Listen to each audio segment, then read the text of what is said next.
Hey guys, welcome back to my kitchen. I'm Kelly and you found me here on Pickin' Roots and Shoots, and today I'm going to walk you through a couple different items. We're going to make homemade peanut butter. I'm going to be canning some pickles up that are the crunchiest recipe that I have found, and then also I'm going to be showing you how I like to prep my potatoes before I throw them in the freezer so that I can have them ready to go.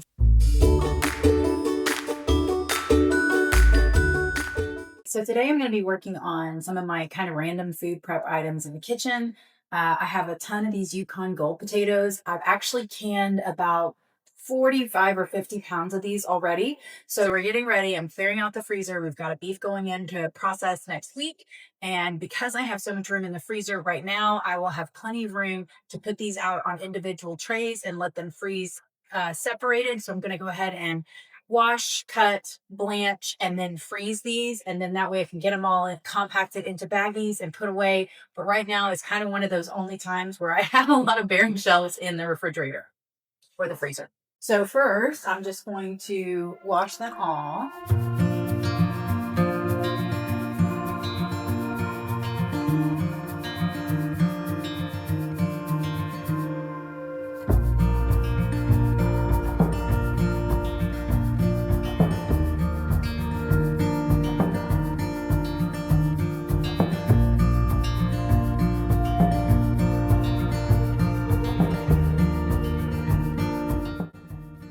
So I decided to go ahead and process a little bit more. This pile does not quite look large enough.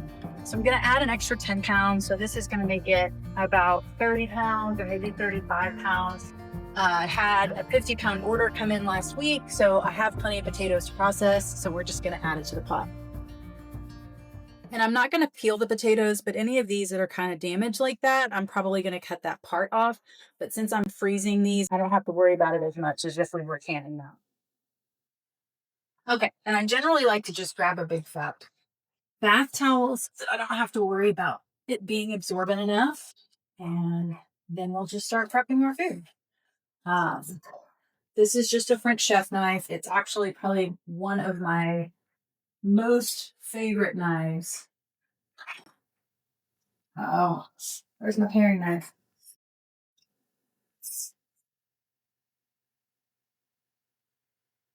I love it when she puts stuff away.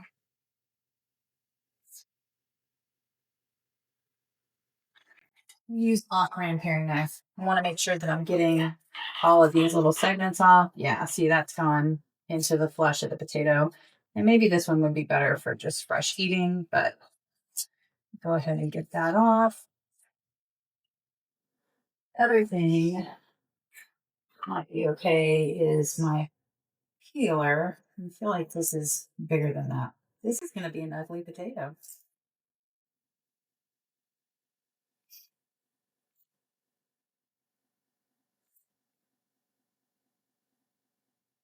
Okay. Snag my compost bin. Well, since I wasn't peeling potatoes, I wouldn't have anything, but never fails. All right, so I'm just going to give this a rough chop to get them diced enough. I don't want them to fall apart in the freezer freezing process, so I don't want them tiny. I think everybody has a different preference. I'll just go through and get all these chopped or diced, you know.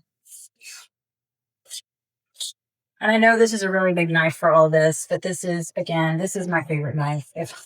If I only had one knife for the rest of my life, it would be this one because I can do everything with it. I even take it with me on vacation. Because, vacation is a big family. We almost always rent a house or something like that where there's a kitchen so that we're not eating out for the entire trip. Um, Not only is it probably healthier, but it's also less expensive. So I do have to make sure and bring some of my favorite tools. Otherwise, I get frustrated. My daughter walked through here just a minute ago. She's like, "Oh, are you making mashed potatoes, Mom?" So I don't know if that extra 10 pounds is going to be mashed potatoes or get to be frozen for food storage later. We'll see. These look really starchy. Check it out. You see how starchy that is already? I always like to pull a little bit of that water off before putting it through. Now, if you choose to do this and you don't blanch your potatoes, they will look disgusting when you go to eat them later. And the texture probably won't be that good as well.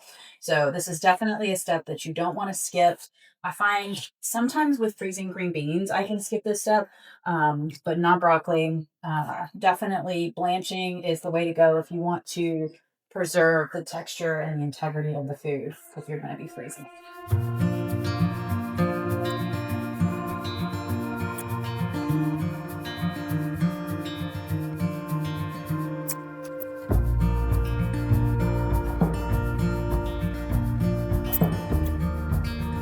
Okay, so now that I've got that about half full, I'm going to go ahead and drain it once. Okay, so give them a quick rinse. And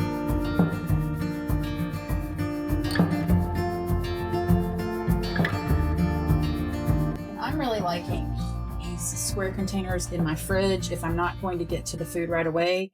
It just stack better and I could put more in there. So I'm going to go ahead and submerge this in water and then put it in the refrigerator until I have time to blanch them all. And then these store really nicely in the fridge and they're easy. They are a little bit drippy, but I can live with a little bit drippy if my food stays good. Then we chop the rest of them.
Okay, so now I have 40 pounds of potatoes ready to go. They can be stored in the refrigerator just like this, covered until you are ready to blanch them and then freeze them.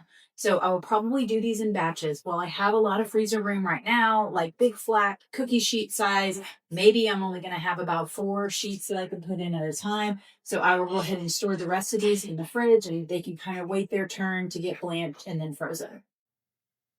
Okay, so just a quick update on how I like to do my peanuts. You remember that I bought that 30-pound bag of peanuts from Azure Standard. This is how I package them. So I put them in a bag, I vacuum seal them, and then I put them in a 5-gallon bucket in the coldest room that I can find.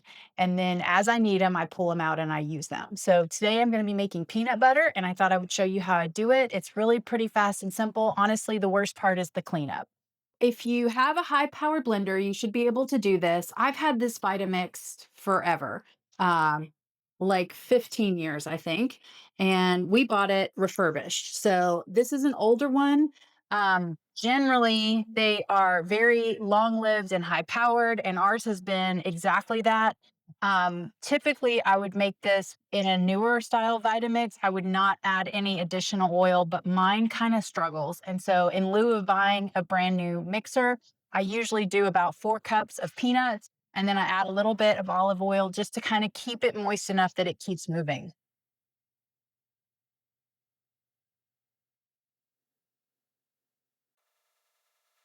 And I find that about 4 cups is really about all I want to do all at once. So, a little bit of olive oil. If you want, you can add salt, you could add seasonings, but we keep ours pretty simple.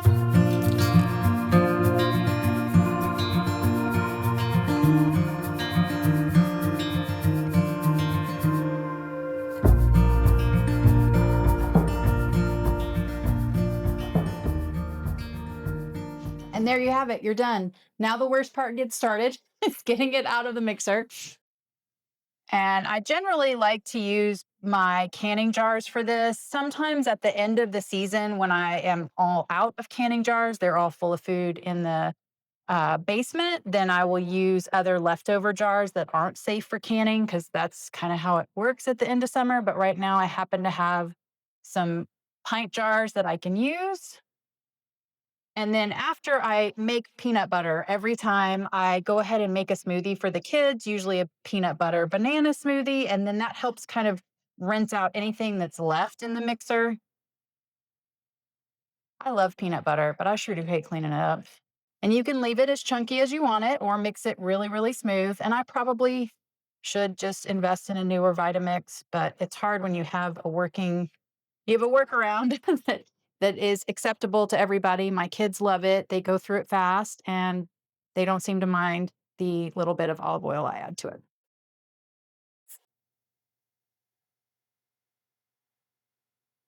So as you can see, it's a pretty smooth texture. We like ours fairly smooth, or at least the kids do. So that's usually how I end up. And then I'll just throw a lid on it, put it straight into the fridge, and you're ready to go. So every time we need a new peanut butter, it's, a quick 30 seconds, and then we end up having a smoothie that day. Okay, so next I'm going to be starting some cucumbers. This is a rather small batch of them, and this is something that I am going to go ahead and can just to show you the steps all the way through the process. But so this is a recipe that you absolutely can, and I will put the description with all of the exact ingredients. However, since I'm reducing the sugar, I'm going to use these as refrigerator pickles. There's not, I don't have just a ton. I'm probably going to do about 2 quarts, and that's something that we will definitely get through in a timely manner. So I'm not that worried about it, and I like the reduced sugar. First off, I've been grinding my cucumbers. These are all fresh picked off the vine, and then I took the blossom end off of each one, and then I've been storing it in this container in the refrigerator that has salt and water so that it can just kind of hang tight until I had enough. But the weather's gotten colder and nothing's going to change, so we're just going to go ahead and get this done. So the next thing I need to do is go ahead and make my brine. And this is actually filtered water, not hot water. This came straight out of our Berkey, so it's room temperature. And then I'm going to add a cup and a half of vinegar, and you're going to want a 5% solution. So this is distilled vinegar. It is not apple cider. I don't want it to continue to ferment in the refrigerator. So that's why I want to use something that doesn't have a lot of other cultured things. Next, I'm going to have 2 tablespoons of salt. And then I'm going to add 1 tablespoon of sugar. And then for my pickling spices, I actually like to use these little tea containers to hold it. You could definitely wrap this in a piece of cheesecloth or something like that. But I'm just going to throw a teaspoon of my seasoning in here and then close it and let it sit in my pot as it heats. Okay. So we'll give that a stir and then bring this up to a boil. Okay, while I'm looking at this liquid level, I don't think that's enough. I think that's probably only enough for 1 quart. So I'm going to go ahead and double my recipe. And this is probably going to end up being more brine or filler than I need, but I hate it when I'm about ready to can something and I didn't make enough and I have to go back in and do it later. So I think I put enough of the pickling seasoning in the little spice ball there. So I think that's fine. I'm going to go ahead and leave that. Okay, so you want to go ahead and have your jars getting hot some way. That could be hot water in your sink. That could be hot water on the stove. That could be loading it through the dishwasher. It just depends on the process that you like to use in your kitchen. And then you want to be starting to heat your water for your water bath canning.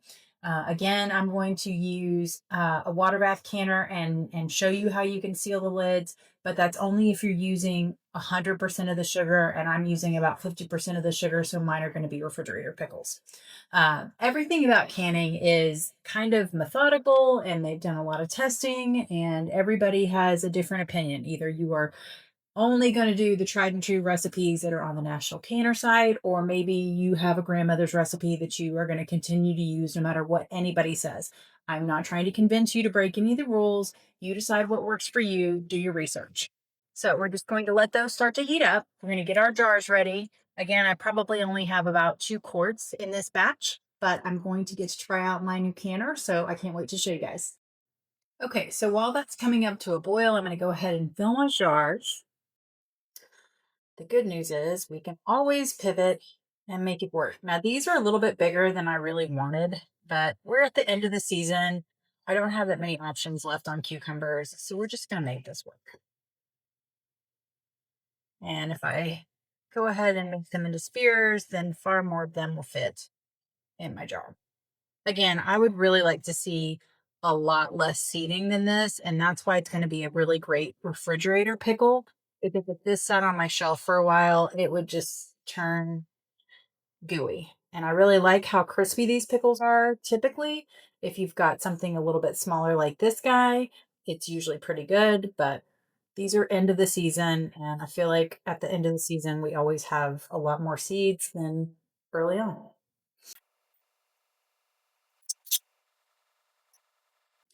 Now for inside the jar, I'm going to use the equivalent of 1 garlic clove. If I had fresh garlic, that's what I would be using, but I don't actually. So what I like to do is buy, I'm a cheater. I'm a cheater. I buy garlic in bulk and I buy it peeled, and then I take it one day, the entire batch of it, I put it through the food processor, and then I freeze them individually into ice cubes.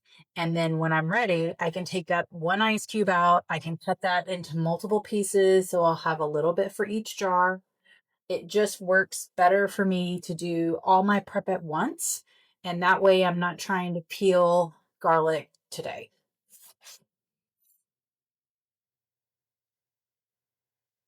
Just go to the freezer. I've got them all separated out into a Ziploc bag. I don't even have to have that many ice trays because I can freeze them as I get a batch, and they'll last for a long time. I never know what to do with these curly ones. Like, this is a little cute one, but it is like, how is that ever going to fit well in a jar? And how do I cut the other side? I don't know. I just do what I do. It'll be okay. Especially if I put this in tuna salad, no one will ever know that it's an ugly one. Guess I could have put that one on a salad because I think that's the only curly cute one I have. Now, the beauty of canning pickles this way is we're actually not going to do a full on water bath, put them in boiling water method. This requires you to get it in a hot water bath. We're going to hot pack them with our solution here, but we're going to put it into a hot water bath that is 180 degrees for 30 minutes. And that's going to help keep them a little bit crisper so that they're not all smushy, because nobody likes a smushy pickle. Okay, we're getting close on our frying temperature, so that's good. And this, sometimes you have to give it a good little shake. Now, to each of my jars, I'm going to split this cube of garlic, which is probably, honestly, about the equivalent of 2 cloves of garlic. And I'm okay with that. We really like garlic at this house. Then next, I'm going to add a teaspoon of mustard seed to each jar. It's a tablespoon measure. So as you can see, I'm super precise. And then last but not least, I'm going to add a little bit of dill. We like dill a lot. This is what I had in the garden right now. And so I want to make sure that we're getting to take advantage of it. It's not dill seed, but that's okay. It's funny, when I throw these stems away in the compost bin or the compost countertopper, everybody's like, why does it smell like dill in the kitchen, Mom? Okay, I'm going to give this one last stir. Of course, we don't want this to boil forever because it will change the composition. We want to make sure that we have the right acid and the right sugars if you are canning it. So be mindful of that. And then we're just going to top all of our jars. I'm going to leave 1 inch of headspace because I'm going to be using my Tatler lids and they need 1 inch of headspace. Turn my heat off. Okay, so now that all my jars are heated and filled, I'm going to go ahead and use a little bit of vinegar and I'm going to wipe down the rim of each lid to make sure that I'm going to get a good seal. And I'm going to go ahead and put those on fingertip tight. Now, I find with my Tatler lids, a lot of people will tell you like fingertip type it is like as soon as it spins. I don't know if my countertop is a little bit more slippery, but I feel like I need just a little bit, not much. So here's when it starts to spin by itself. And then I want like maybe an eighth of a turn more. I just feel like I get a better seal that way if I do that. I don't know. Maybe you guys can let me know if that works for you. So I'm just kind of keeping it from turning and giving it like an eighth of an inch or an eighth of a rotation, quarter turn further. Okay, so now all our jars are hot. They're ready to go in the canner. Okay, guys, so this is the new countertop canner that I just got. This is only for water bath canning. You can also do cheese making and stuff like that in it. Unfortunately, with my induction oven, I only have one large burner. I only have one canning apparatus that will even work on it other than my big stock pots. So when I've got a couple batches going, I'm either forced to go work outside or only have one pot. And so what we're looking for is we need to get the water up to 180 degrees.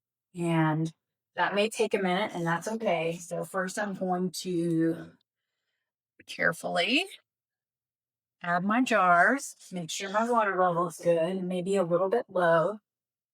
And I can add some more water to it. Yep, I need more water. Okay, so we'll add a little bit more water to it.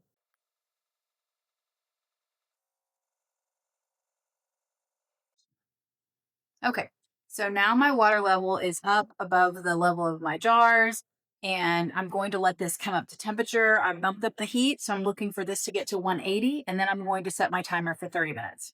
Okay, so we're getting lows. We're actually over, I think, 181. So we're going to set our timer for 30 minutes and then pull our jars out when we're done. That's been our 30 minutes. So now we can take our jars out of our water bath.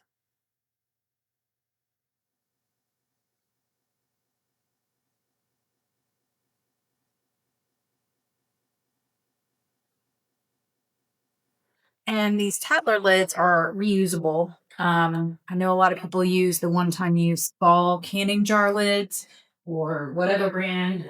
I like these because I can use them time and time again. Yes, they are plastic on the top, but I feel like unless I'm shaking it up, the food's not really coming into contact with them. And these have been through the ringer a couple times.